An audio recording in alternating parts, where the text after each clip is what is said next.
everybody. My name is Ron Megaron, and this is Just a Little Guy. It's a podcast in which I collaborate with some of my favorite folks from around the world, and we whip up a brand new batch of beasties for all your creative needs. It should be noted that while we love all of our little critters, some of them will get a little bit more love than the rest.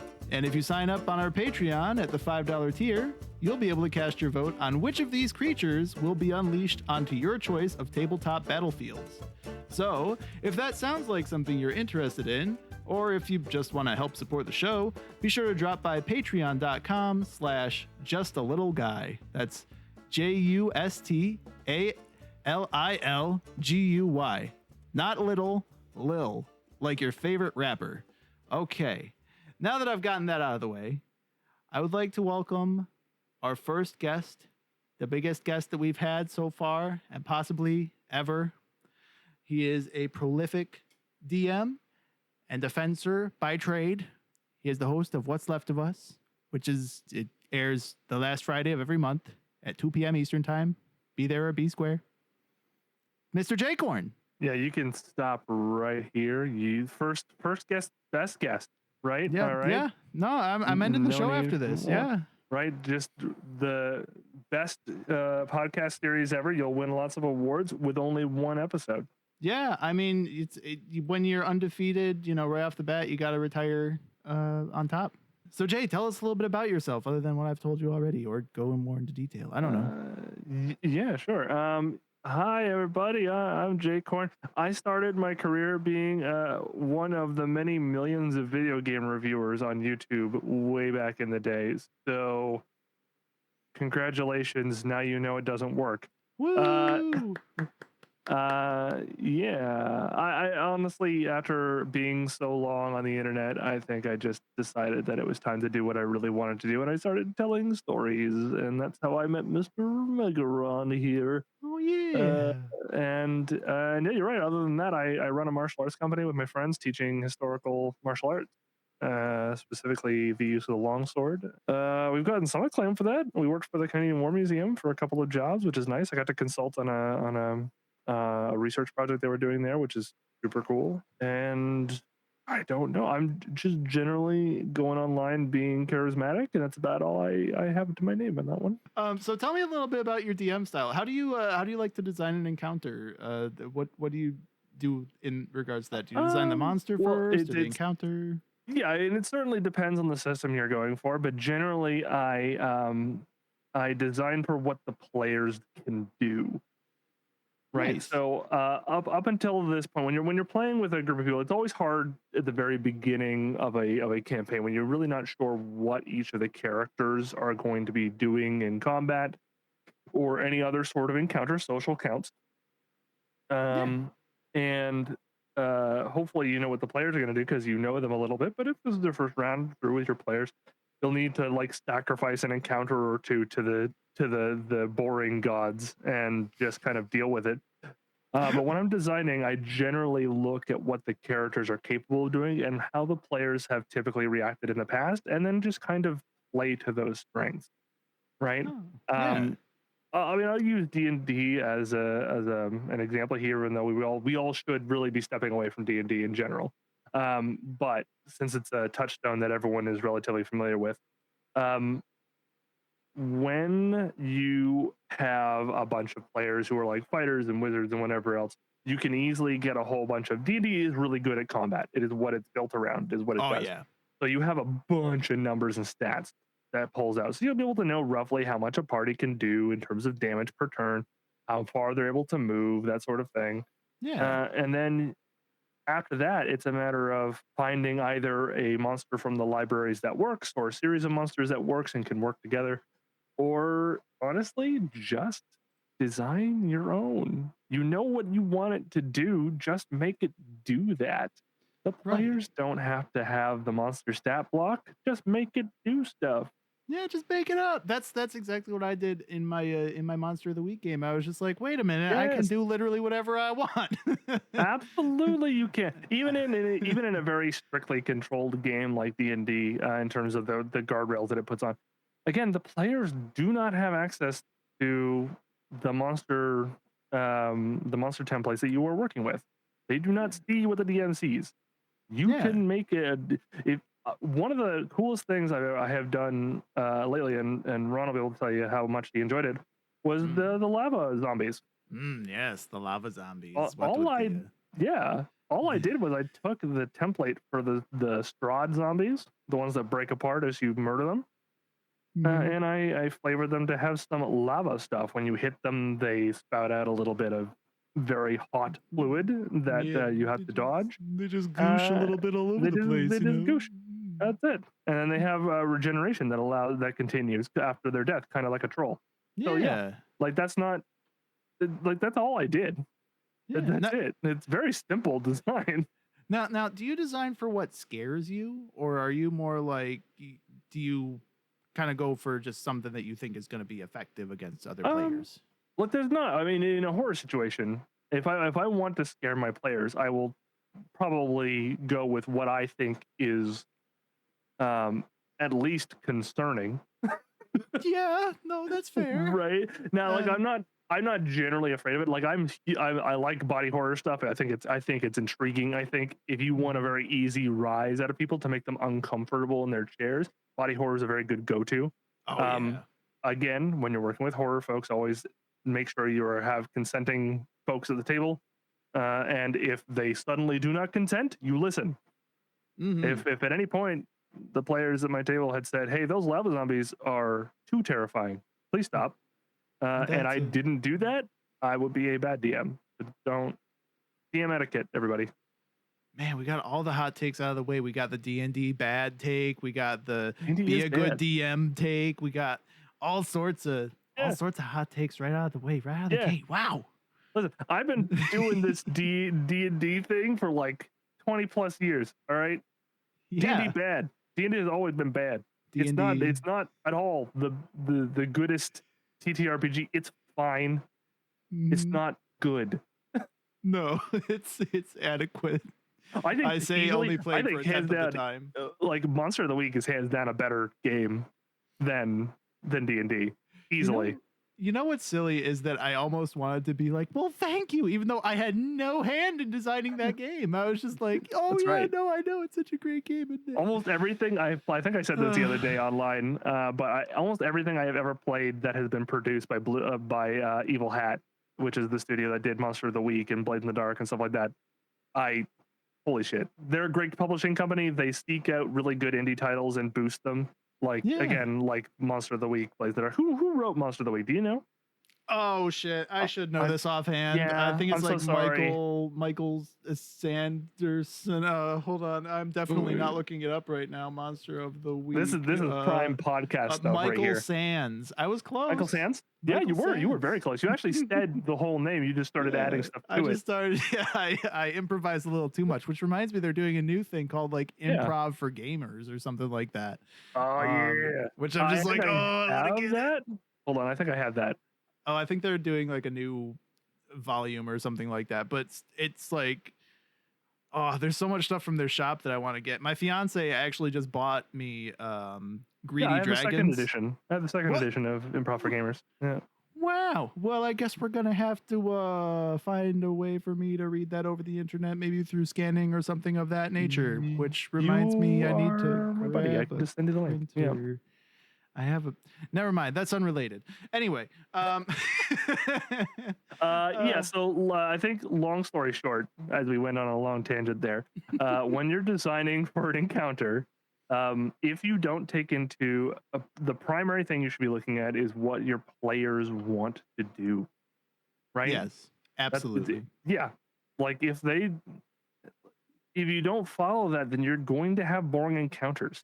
Right, and like I said, some systems favor boring combat already, so don't make it harder on yourself as a DM.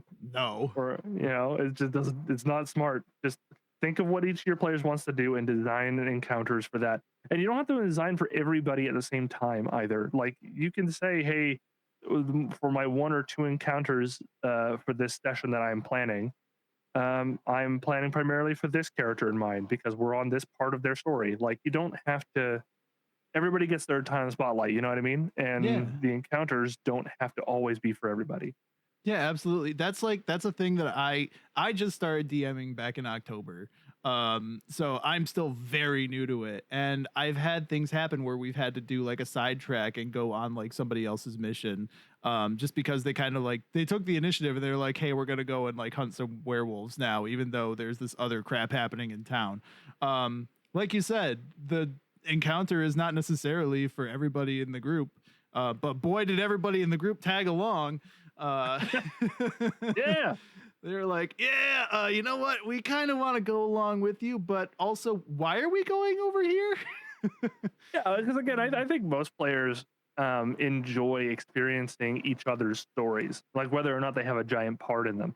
I have had big like lore dump parts of sessions where the other players in the table are just sitting there listening to what I'm saying, and like that's probably not amazing, that's not ideal, but like if you're having like a private game, folks, don't worry about it. Your players are invested in, if you're doing it right, then your players are invested in your story, and then it goes double for encounters. Like, you know. No, like that's one of my favorite things about being in What's Left of Us is that like I could just sit back and like listen to you tell a story, and I'm just like, whoa, this is so cool. Wait, you're in What's Left of Us? Yeah, believe it or not, are you playing Vernon? I am the Ron, the Mega Ron, who plays Vernon on the What's Left of Us. Yes, it's I might not have been completely above board in saying that you were a stranger to me. No, you said to people you knew from around the world. So listen, I am at least I am exotic. All right, for you, I am exotic. I am in a whole other country. Look, to some folks, Canada, that is a wild place. Especially when you get north enough. It's not a real place. It's actually, we're not supposed to say that on the podcast. The Canadian Tourism Board has said they will come after me. I'm an imaginary person. I can say whatever I want. Oh, fair point. All right, our first monster of the night was Jay. Hey, I will come to your house in your dreams and refuse to leave. It's true. He does it all the time. All right, and now it's time to get to the meat of the show, the part where we actually make monsters. So to give you a rundown of how the show is going to go, what I'm going to do is I'm going to give one name, a background for a monster, and then a set of powers and weaknesses. And then we're going to build about 3 monsters from those prompts. So for instance, I'll give like a name of a monster, let's say the Plunkeldunkel. Let's say the background for the second monster is it lives in the woods and mimics the sound of wildlife. And let's say the powers for the third monster would be it has the ability to fly and shoots mucus balls from its mouth, but it can't touch water.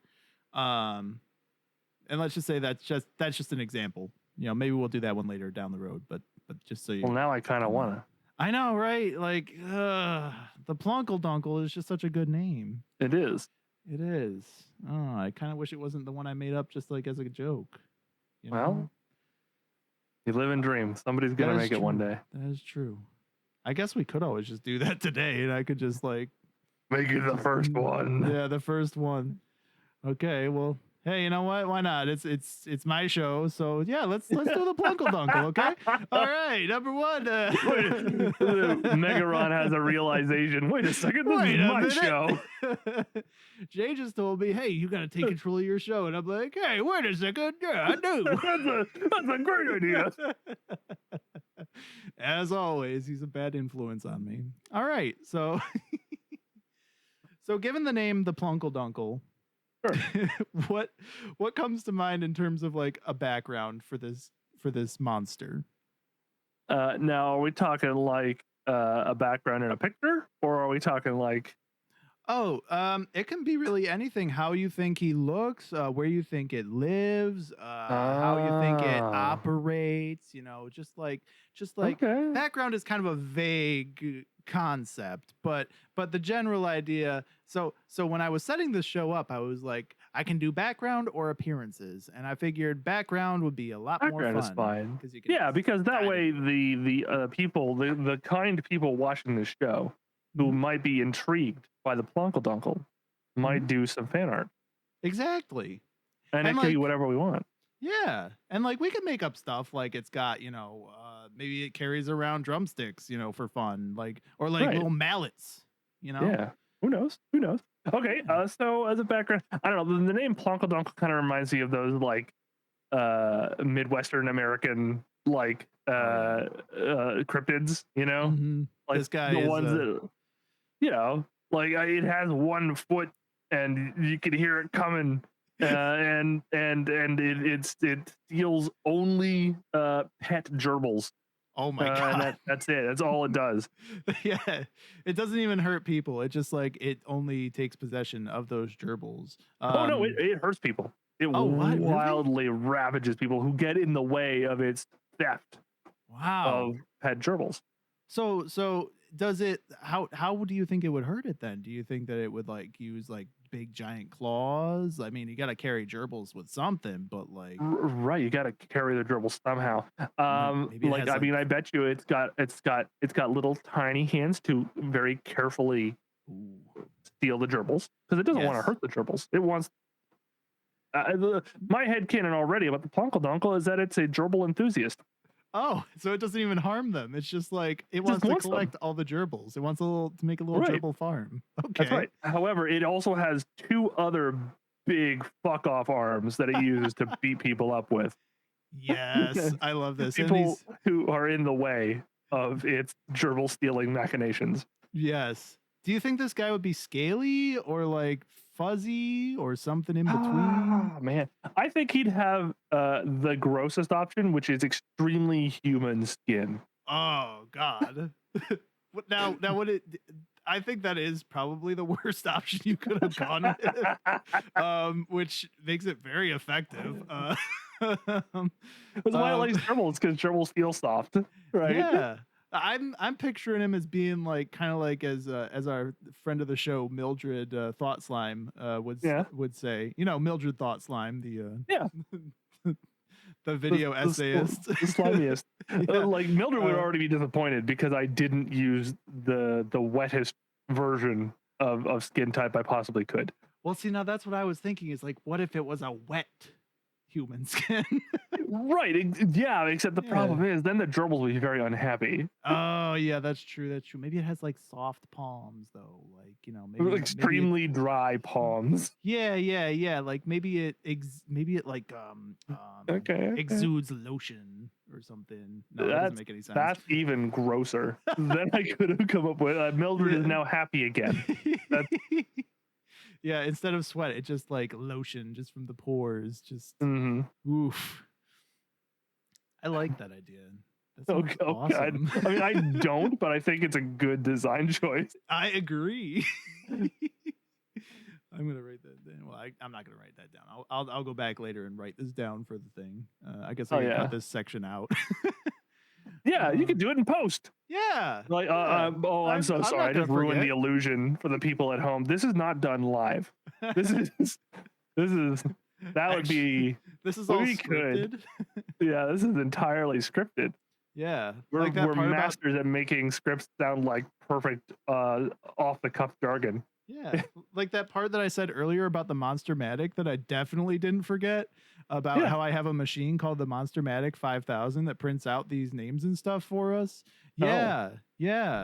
That, here it goes now. It's going off right now. Oh wow, look at. Oh man, you got listen to those sound effects that definitely weren't added in post. Yes, no, not at all. Oh, the screechy receipt printer sound. Oh, very MSD3K. Oh, I gotta rip off the paper. Hold on a second.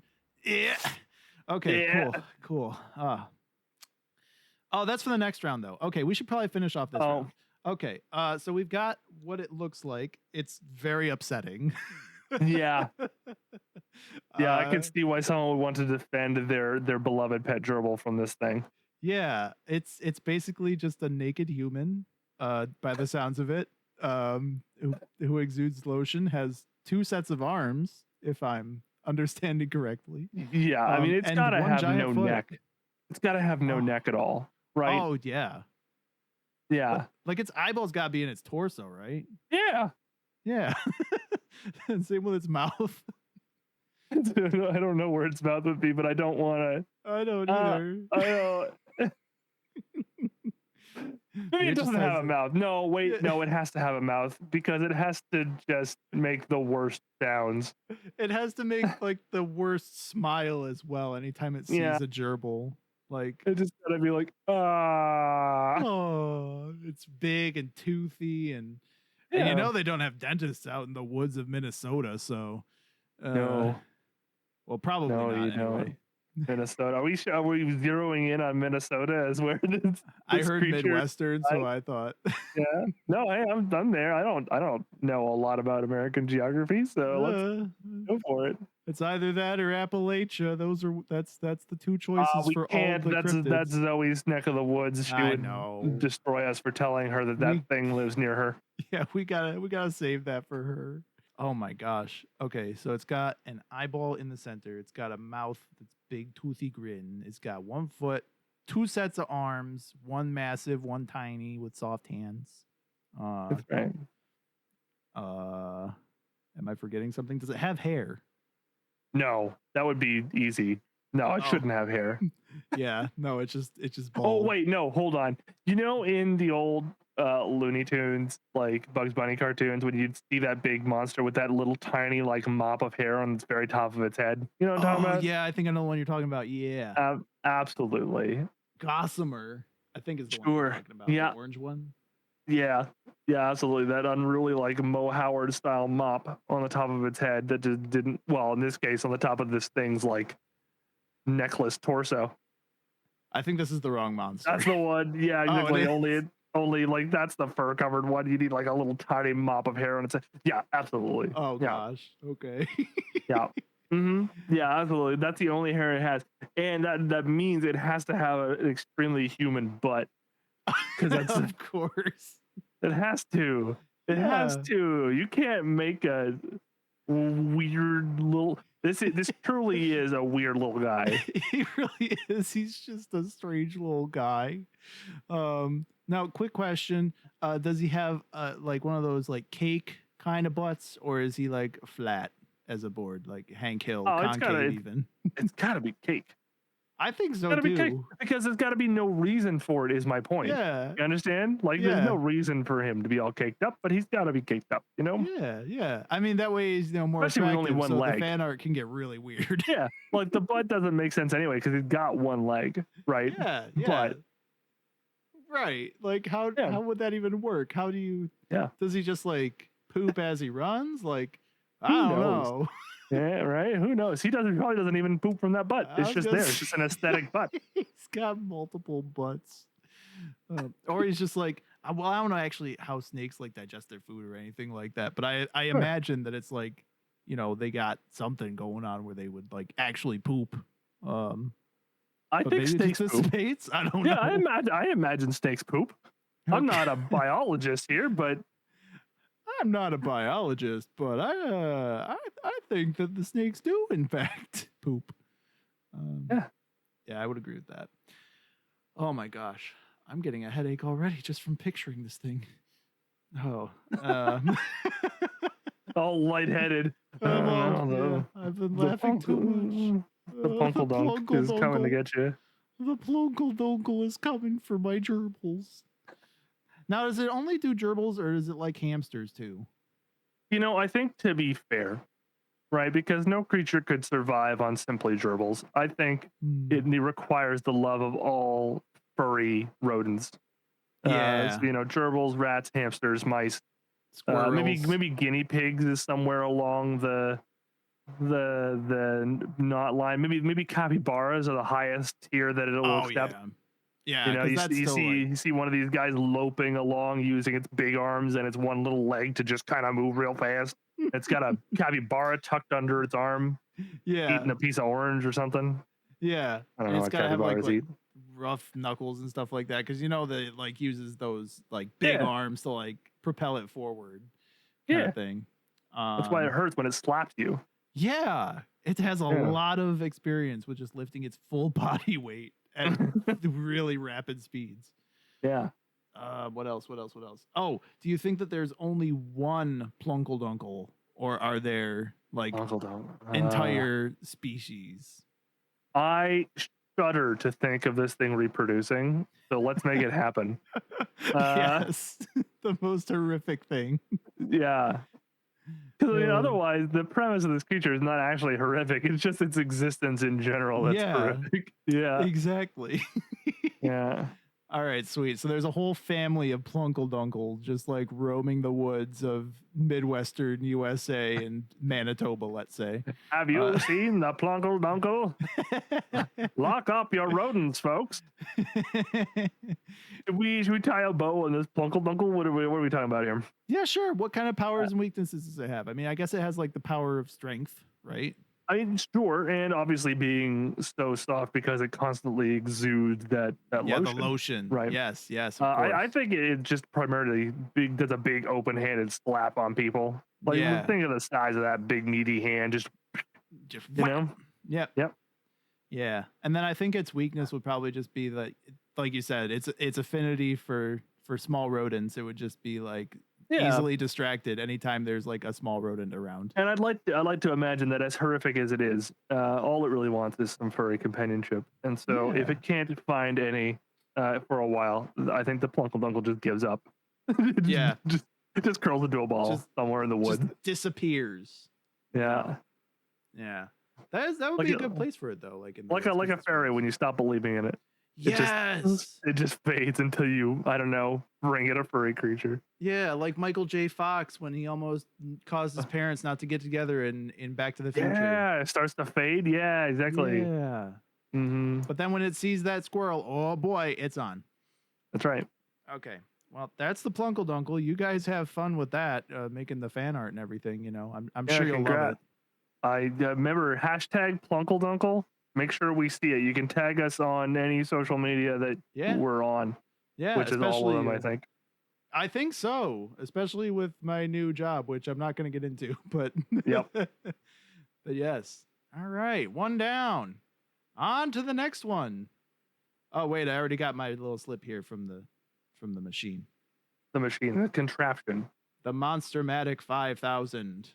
I don't know why we picked the 5000. The 6000 is a little bit nicer. Doesn't make as much noise.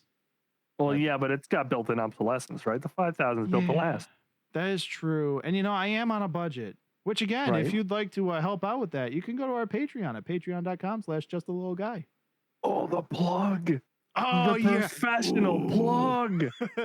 Oh, folks, you gotta at least listen, if you can't go to Patreon for that one, you should at least give the podcast a like or something. Whatever engagement drives the algorithm that this thing ends on, folks, you gotta do just a little bit of that. Look, you gotta reach out to Apple. You gotta say, Apple, fucking please put us on this fucking platform already. Is this Mr. Apple?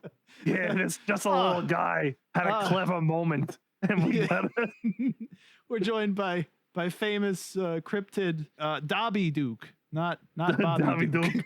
Dobby Duke. I'm officially distinct, unlicensed. All right, so back onto that sheet that we got there from the Monstermatic 5000. So this one is our background round. We're gonna come up with a name for this monster. And then we're also going to come up with some powers and weaknesses, as well as fill out more information about it.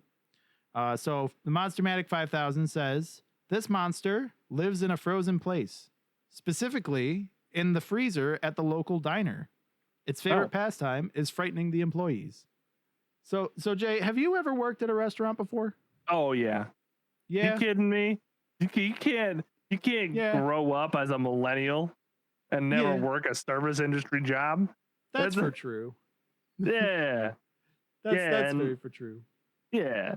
I think one of the things I have seen, I don't think I've ever worked for like a restaurant that was very badly tended to, which was nice. But I do remember what the freezers looked like. Yeah, it's like a big, well, maybe not even a big room, depending on where you were, I guess. It's like... Oh, it was a big enough room. We had a big walk-in. Are we thinking it's a walk-in freezer? Yeah, that's what I'm thinking. Because you know how those big like doors have like the windows on them? Or at least they can. You know, that thing just like pops up every once in a while, just like staring at. staring at the employees, just like, hey, Yeah, sup? and you just pretend you're locked in there, scream for Yeah, help. Yeah, yeah.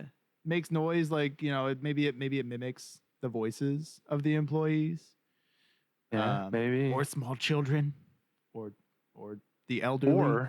Or it hides out in the tater tots bags.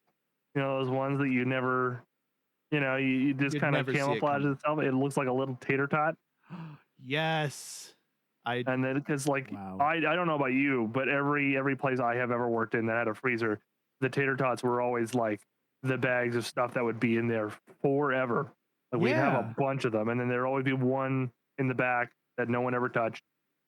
Yeah. No, that's what it was at my place as well. It would just be like stacks upon stacks upon stacks of tater tots. We'd have like Sure. French fries and tater tots like pretty much every day, but we'd still that pile just never seemed to go away.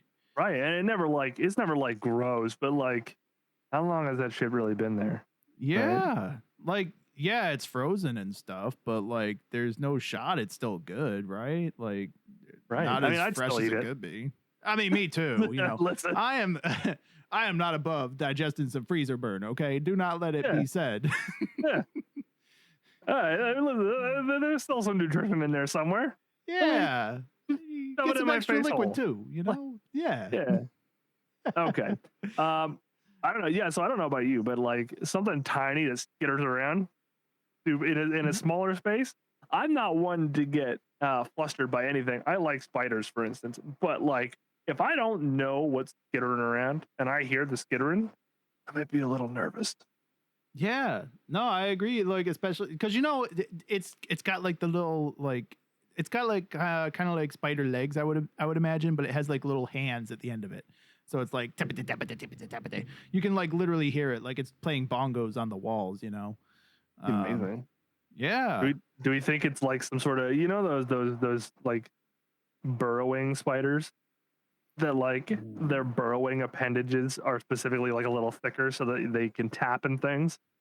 I kind of like the idea of that because then it like, yeah, no, I could totally see that. So it's got like really Some sort of like Tater Tarantula. Like, yeah, Tater Tarantula is a fantastic name.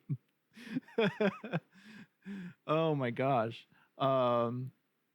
Yeah, I really like that idea. Like, what kind of do you think it would have like the body of a tarantula as well, or would it be just more like one of those stick like kind of spiders? I think it would sort of like if it's sitting still, I bet you it would look like a bunch of tater tots that have been in the freezer too long and have kind of frozen together into a blob.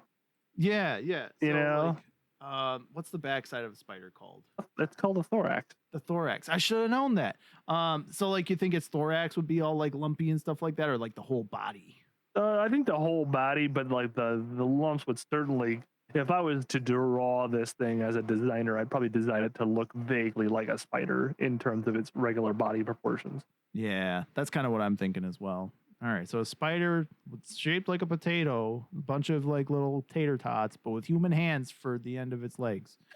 Okay. Sick. Like literally sick. I'm never gonna eat a fucking potato again. Excuse me. I need to censor that. You just made a Miyazaki character, is what you did. Hey, his last movie's coming up. That guy a mustache and a little top hat, and he's a Miyazaki character. He's just a little guy. Yeah. Oh my God, Star's gonna draw this one now. Absolutely. Yeah, I absolutely think he surprises people by chucking wads of frozen potatoes and stuff at people. Oh my Lord, that would be great. It's just like you're sitting there, all of a sudden you hear this crash, and it's just like it's because the Tater Tarantula is like chucking potatoes at the wall again. Just this clump of frozen like broccoli, and he just chucked it at you, and it smashed into the wall behind you. You're like, what? What is that? And there he is, scuttling away, just gone. That's how it like opens up space for itself. It causes chaos by like chucking stuff. Oh, yeah. All right. This makes sense. I like it. I like it. So it's now we've also established that its power is its throwing abilities. Right. Well, let's see. What do you think it? Do you think it has like a million eyes like a spider would? Man, I don't know. Should we make it blind? Go the other Oh, direction? yeah, like it has no eyes. It just like Yeah. senses by Why feeling. would it Like, need eyes? yeah, I mean, it feels around like with the big old like hands and stuff like that. It feels, you know, when you walk into the fridge for the first time in a bit, and like all of the air just moves at the same time because you're just opening Yeah, it up, and like it's cold air versus hot air. So that's how it knows. That's how it knows. yeah, The it's air like heat currents are sensing. messed up. Yeah. Yeah, Yeah. yeah. I like that idea. Or like it might also like have stalks, you know, but Yeah, like it doesn't yeah, it's have eyes feeling on there. It's just around. more eye. It's more hands. Uh, Sure, it's just more hands again. These hands though, they're made to feel the air, so they're just It's just an index finger like reaching out. it just licks the index finger and holds it up and figures out where you are that way. Oh yeah, it's like that's where it's moving around. Ah, yes. The wind uh, is coming in from the north. that means it's from the south. I don't know if that's how it works or not. I'm not a very good No idea. navigator. I'm Well, not a captain of a pirate this ship. isn't navigation, the podcast. This is just a little guy where we make little guys. Yeah, they're just little guys, We're little guy experts. Yeah, Okay. or something. Or something. Listen, if the rest of what has happened on this show has not engendered some sort of deep-seated confidence in the audience that we know what we're doing, then I don't know what will. I know. Like, how can you deny it? Right. So what do you think its like weaknesses would be? I mean, I know that it's like it can't see, but like It's got to be warmth. I know that's easy, but Ooh. like if it's mostly made out of like what if it also like induces freezer burn quicker? That's a great idea. In wherever its nest is, right? And then it like, yeah, if things start to de-thaw, then obviously it's not gonna have a good time. Yeah. So like you just toss it in the fryer and it's toast. Or Well, yeah, literally. or tater tots, you know. Or just like, unplug the fridge and wait for nature to take its course. That is also a possibility. I mean, yeah, it ruins all your produce, but like, hey, it's a small price to pay. Get rid of the tater tarantula. Let me tell you, that guy sucks. Yeah. Now, kind of like the last one. Do you think this is gonna be one of those ones where there's like a bunch of them, or just like one? I mean, I feel like it's a bit of a cop-out, but I think a bunch of them is more terrifying. Yeah. No, or I agree. not necessarily terrifying, but like unsettling. You know, like why do these things keep popping up? Where do they come from? They're not a natural life form. That's not a thing that happens regularly. I'm thinking that what that bug's got a person hand. That don't make no sense.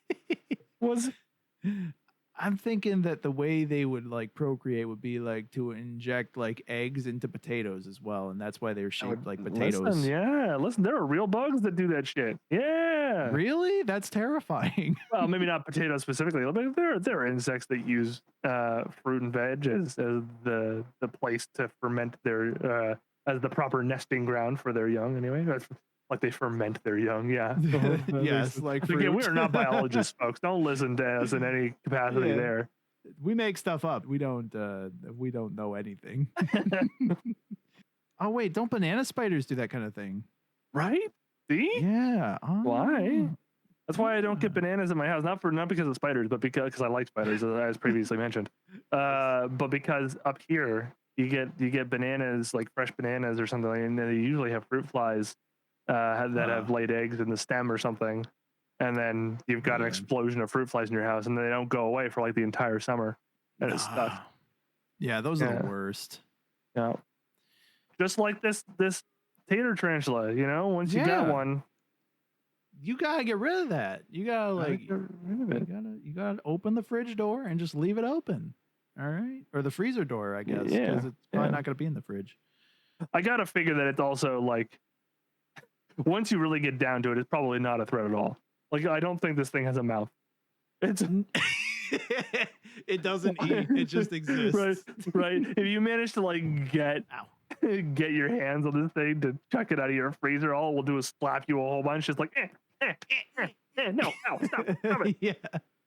Yeah, because it has enough hands. Like, it could probably give you a pretty nasty, like, what's it called there? Like a burn kind of thing, you know? Right. It would just slap the hell out of you until you let it go. Yeah, it'll purple nurple you to death. Don't let it get near you. Yeah, especially not your nipples. That's how Granddad lost his nipple. He'll tell you stories. This is where I'm gonna put in the little clip of like Murphy from C Lab, where he's like, "There go my nipples again." Oh. What do we think? Is there anything else we need to add to the Tater Tarantula? I don't know. He's sort of complete. Yeah. I don't know. I don't know any more of the prompt from the Monstermatic 5000. No, I mean the Monstermatic 5000. I mean, it took a long time to print out what it printed out, but it was not a very long entry. Okay. So well, we made the most of it. I'd say. Hey, I'd say the Tater Tarantula is perfect just the way it is, and I can't wait to see the horrifying creations that people come up with. Yeah. Feel free to use it in your home games. Just make your party go, "Hey DM, what the fuck?" Yeah. Home games, short stories. If you want to make a movie, just be sure that you credit us. Hashtag Tater Tarantula going to theaters this fall. Hey, look, you know what? They had Sharknado. They got Cocaine Bear. It's about time we got Tater Tarantula. All right. You think you're safe, but deep in the depths of your freezer lies a terror unlike any other. You just get like a shot from inside the freezer and just like doing the bongos on the inside of the door. Just the sound of hands slapping against something. Slap, slap, slap, slap, slap, slap.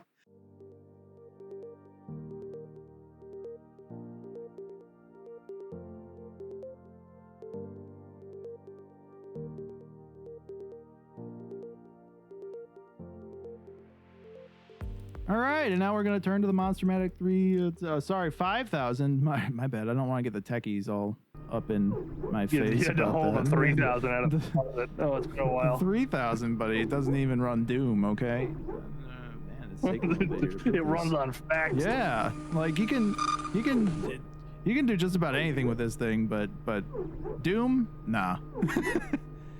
All right, here we go. And rip. Okay, cool, great. Wonderful. Okay, this is interesting. So this monster, its strengths are that it's very, very quiet. It is very stealthy. It moves through the dark with ease. And it's just generally kind of creepy. Its weakness that I have here is it has an affinity for small light bulbs like night lights and Christmas tree lights. They're fascinated by them and will ponder over them until sunrise. Oh. Yeah. Christmas tree lights and stealthy, you say? Yeah, it loves the Christmas tree lights and it can sneak. I mean, this sounds like it's just a cat. When you put it like that, you're not wrong. I don't want to judge the Monstermatic 5000, but this sounds like it's just a common house cat. Well, the Monstermatic might have messed up on this one then. I don't know. Oh no. Okay, well let's assume, for instance, that it's not a cat. It is something else. Yeah, it is a stealthy thing that it deeply enjoys. I mean, it could be something like a snaky kind of like creature as well. Like maybe you think a reptile when you think cold means reptile, do you? Yeah, of course. I mean, I don't know where cold came from, but yeah, like I guess because it's Christmas. Well, Christmas tree lights. Yeah, it's Christmas, Yeah.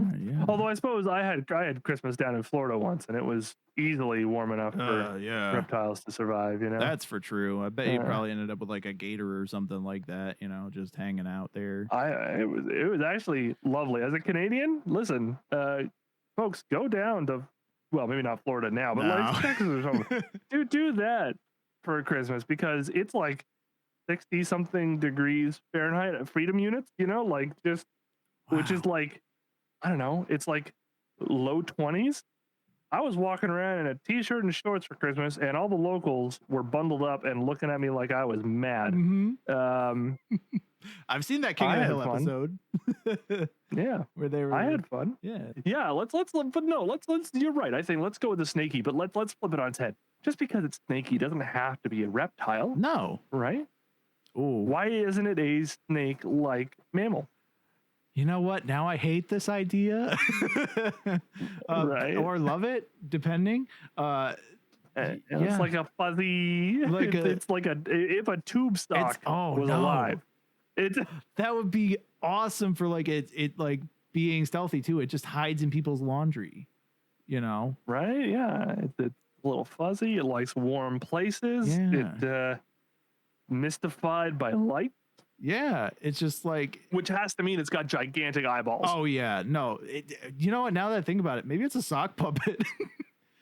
Maybe it's a living stock puppet. Yeah. Folks. And the lights reminded of what it feels like to be alive. Yes. What is its existence? Yes. Why is it here? It's like a moth, but without wings.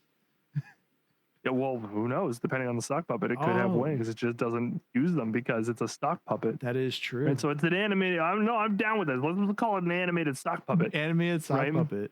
All right. Sounds great. I love that Right? idea. Yeah. Oh Yeah. boy.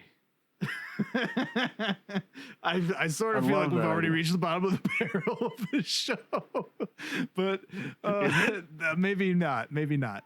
I think. Listen, Or it's the tippy if- top. I think an animated stock puppet is pretty horrific in general. Yes.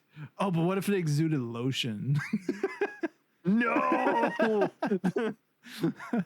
Oh no, this is turning into another kind of sock puppet. Never mind. Let's not do that. Oh my God, no. I don't know. Maybe it hibernates the entire year until Christmas time, so you Yeah. can go and see the lights. It's like it's stuck in the winter clothes, like where you keep your winter like coats and like your big thick Yeah. socks. It sticks around in there because it keeps it warm and stuff, you know. And Absolutely. and yeah, then when winter comes around, it's like, oh, look at this. And then it just also gets distracted by night lights along the way because it thinks those are essentially Christmas lights. You know, they're just like Yeah. slightly larger, I guess. I don't know. Yeah, absolutely. But yeah, it seems like it has a low affinity for, or a high affinity for low powered lights. It sort of seems like we've mixed the house cat with like a bear in that it hibernates most of the year. And then we instead it was an animated sock puppet. Yeah. And so I don't know. Let's see. Does it it bulks up on fish? Sure. Just, in the fall, and then it hides Oh, I and kind of like sleeps that. away It's like it sleeps away most of the yeah, it's like a fishy smelling sock, you know? Like you can always That- find it by odor. That's another thing. Let's step away from All right, everybody No. making the fan art. Let's just make some sock puppets eating salmon, okay? You just That's it. Yep, that's the whole thing. the fish eating sock that gains power over the year as it digests, Mm-hmm. and then its whole purpose is to just come out and witness the light, Yeah. and then it goes back for the rest of his dreary existence to eat more fish and sleep the rest of the year. Maybe it also like This is a sad little guy. They're supposed to be horrific little guys. Yeah, that's true. That's true. Okay, let's make him scary a little bit. What can we possibly do to make this sock puppet scary? I mean, it's already horrifying, but like, what can we do to make it like scary? I think this is maybe like the Plunkeldunkel. If you interrupt its light gazing, Oh yeah. it becomes like this horror movie style monster, just intent on vengeance until it satisfies the requirements. Yes, if you turn off your nightlight before the dawn. Yeah. Because if you think about it, it's a cursed item. Yeah. It's what we're talking about here. It's a cursed item. Yeah. Yeah. Yeah. What if it had like? What if? No, wait, no. We would literally just be making a cat then. I was gonna say, what if you gave it like the little legs, like the little cats, the ones that Yeah. But then I'm like, that's literally a cat. We're just bored. Are you sure there's not a cat stuck in this stock puppet? And we're just calling it a monster, not helping this poor cat out of this situation. Hey, you know what? Another behavior it has is it jumps up on your table and it'll knock down all your priceless artifacts. knock it all down. Just deeply suspiciously, and everyone is like, no, that can't be a cat. Yeah. And every year they're like, that cat is still stuck in that poor sock puppet. Yep. It's just not. No one's helping This it is out. like you know that myth about the Christmas cat that they have in like Norway or something. You familiar with that one? I do not actually. Okay, this is news to me. There's like this Christmas cat. I don't know if it's Norway. It's some Scandinavian country, I think, or European country. With one of those. Yeah, one of them. You know, the countries. But anyway, hello, cats. Hello, my cat has decided to join me. I know you want snacks, right? Well, hold on a second. I'll get you your snacks. Okay. Meow. I'm telling you, they recognize. They do. They recognize. We're just we're already phoning it in at the end of this first episode. We're just like, full. What if we describe a cat and put a stock puppet on top of it? Full disclosure, folks. It's currently 1:45 in the morning. We both had a long day of work, so no matter what kind of product from the Monstermatic 5000 we might get, we are also a little delirious. I don't know. I think we did a pretty good job. I would to be agree. honest. I think we threw out some gold, and people should thank us for it. They should by going to the Patreon at patreon.com/justalittle-guy. From the top rope, the flawless plug. Yes, indeed. Hey, if there's one thing you gotta make that your wrestling identity, the flawless plug. Flawless plug. Maybe that's what we could call this monster. Maybe it also like that's how it regains its like charge, is it will also plug itself in while the nightlight is plugged in. This poor sad little guy who doesn't do anything to anybody. It just sleeps most of the year, wakes up once to look at the Christmas lights and goes back to bed, and could possibly be a cat stuck forever in a thing. It only gains sustenance, folks. Yeah. By your Patreon posts. If you, for as little as $1 a month. Yep, that's the lowest tier we got. Sure Jay definitely read my Patreon. There you go. You see, listen, I know that I did my homework. Yeah. You can for as little as $1 a month, you could make sure that this, whatever this is, doesn't die and lives to see another Christmas with Christmas light. You can make sure that Grumble Tum, which is legally distinct from the other one. Mildred already has reason to sue us. Did I say Grumble Tum? I meant Grumple Tum, because this is also a very grumpy creature, right? And it has very sharp teeth. Right. That's the thing that makes it horrifying. Have you read it at sharp teeth? That's the monstrous part. That's right. It's got sharp teeth. It bites really hard. This is still just a cat. It doesn't help that my cat is just staring at me now and is like trying to get in the this cat is going to bite you. Yeah, it is. God. Should we close this up so we can get your poor actual cat some food? I think so. They want some treats, so yeah, absolutely. Yeah, what are we gonna call this guy? Because I think the Grumble Tum is not actually legally distinct enough. we could make fun of our friend, but let's make sure that we don't chomp their literal stees here. Yeah. Let's see here. How we call it? Just a cat. Just a cat? Just a cat. Just a cat. And people are always wondering. Like Doja Cat? As I guessed. And then you're describing this like living sock puppet, and they're like, well, why is it called Just a Cat? Look, I don't make the rules, even though this is my show. It's just a cat. It's just a cat. Just a cat. How would you describe a cat? Maybe that would be. No, let's just do just a cat. Let's just do just a cat, because I gotta go to sleep. We're at an hour of recording. Holy shit! Are we? Oh, wow, we filled a whole hour of podcast time. This was supposed to be a half an hour at most. Well, you got lots to cut out if you need to. I sure do. All of the legally dubious things. Lots of beeps. We didn't do any legally dubious things, and you can't prove it. No, the Monstermatic 5000 is completely something I made up. Right?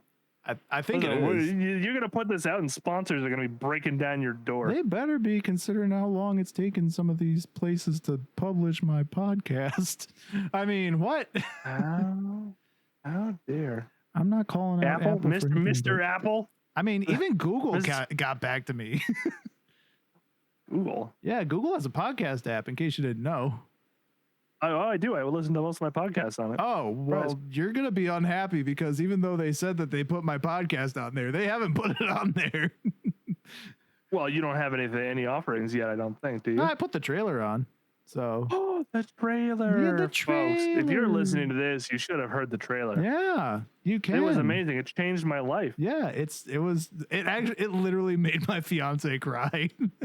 Right. I'm not even joking. Oh, listen. And so it makes fiancés cry. Yeah, It does your taxes for you. it does. It bought me a home. I lost it though because I'm a millennial. I'm not allowed to have nice things. Yeah, it immediately came out and it was like, wait a second, when were you born? That's you. No, you can't have this. Can't do it. You need to. Nope. You need to invest in avocado toast and coffee. That's right. And believe me, I have tons of that. Oh yeah, me too. But no home still. No idea why. Someone help me. Someone who's good with finances help me. Yeah. Yeah, for sure. I mean, and you can help out as well by going to our Patreon. Once again, at patreon.com/justalittleguy. Or, you know, or you can go and follow Jay and help out his projects because, you know, Jay's projects will fund him. The Patreon here mostly funds me. If I get enough money, I will pay my guests because they deserve it. Like, let's be honest here. They're doing the most of the work. No, absolutely not. Listen, it goes like what's left of us is Ko-Fi, right? This your Patreon goes to support your production, and your production is mainly you. You have to edit this together and all this other stuff. That's fair. So, folks, yeah, if you like what you just heard, and you want to hear more than the couple that dear Ronald here is working on with the best of his mighty ability on his own without funding, maybe consider tossing a couple of bucks his way. It doesn't take much. Yeah, honestly, it's never the super big subscribers that always do this stuff. It's the guys who give like $1 here and $1 there. Yeah, it's the true MVPs who are like, hey, you know what? I can spare $1. Like, yeah, you know what's more dangerous, a whale or a zombie horde? Yeah, zombie horde. Oh, that would have been a great monster. The whale zombie. A whale, a zombie whale. Next time, a whale bee. Next time, yeah. Propose it to somebody. All right. So Jay, please tell our fine listeners where they can find you, what kind of things you do. All right. Hello, everybody. Thank you so much for listening. My name is Jay. I run the Jaycorn. I am the Jaycorn online. You can find me anywhere as the Jaycorn or Jaycorn TV on Twitch, YouTube, the Bird app, the Blue app, the Thread app. Are you on the Thread app? No, fuck Threads. Yeah. There's only so much I can pay attention to, and I hate Facebook. So I am on Insta, though. So it immediately ruined my thing. TikTok, whatever. I don't know. I don't make a whole lot of extra content. Most of my stuff is making stories for the YouTube page. So go to YouTube, watch what's left of us. It's our project together. We love it. We're going to be making stories for a long, long time. Long time. The more, the merrier. And yeah, thank you all so much for, and of course you, Ron, for having me on here and being your maiden voyage. The first guest on your little rinky boat. Yes, your the handsome Jimmy. Two-person, the handsome Jimmy, a literal like rowboat with a makeshift mast, and you're the captain of this cruise, and I'm the single dude here eating all the ranch dip. This buffet is amazing. Well, look, bud, I gotta tell you, I could not have picked a better first guest than you. I'm really grateful to have you as a friend and as a colleague, and I look forward to doing this again sometime down the road. Yes, anniversary. Yeah, I mean, something. I don't know how many guests I'm going to be able to line up. I've got 5 right now, and that seems like a lot. So we'll figure it out. Oh, yeah. We'll figure it out, baby. It'll be great. For sure. In the meantime, if y'all would like to follow me anywhere else, I am at Megaron TV pretty much everywhere, save for Blue Sky, where I got at Megaron. So fuck you, other Megarons. And again, if you have enjoyed the show so far, go and please support the Patreon at patreon.com/justalitleguy. That's LIL, not little. Yes. Thank you again. And thank you to Jay. Thank you to everybody. I hope you all have a great rest of your day. And I will see you all next time. Okay. Bye-bye, everybody. Bye.